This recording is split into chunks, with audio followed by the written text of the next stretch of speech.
शुभ सकाळ समस्तंकु पुणी थरे सुस्वागत चैनल को बिरजा ब्लॉग्स ओडिया।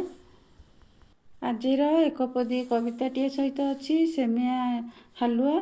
सेमिया हालुआ केमती बनई मु देखिए आपण मैंने प्रथम चलतु शुणा एकपदी कविताटीए।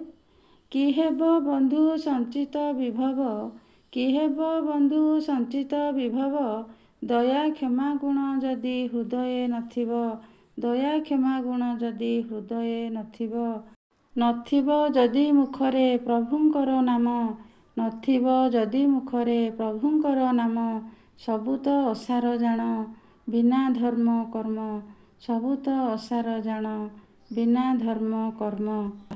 आमे जेमिति आसीचे आमे सेमिति जीवा आ आमको सुख शांति रे चलिया पई जहा दरकार सेतिकी ही आमे उपभोग करि परिबा, ताठारु अधिका किछि भी करि परिबा नाही।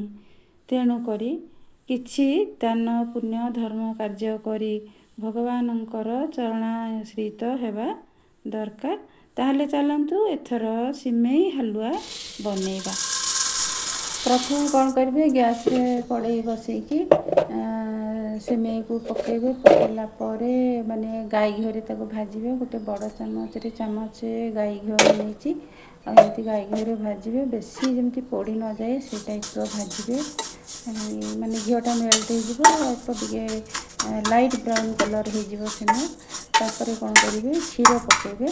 क्षीर माने क्षीर पकेबे।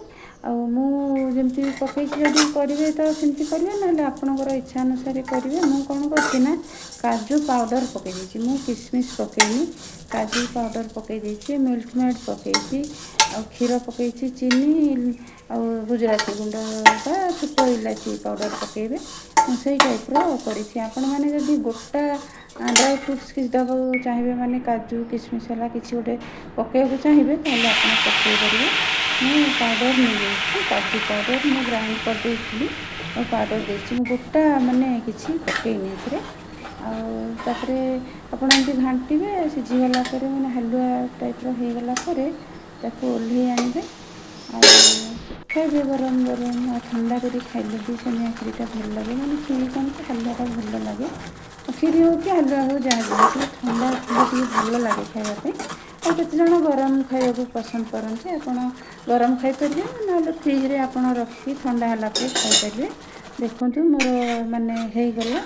मु गोटे बाउल को बाहर करनेबी।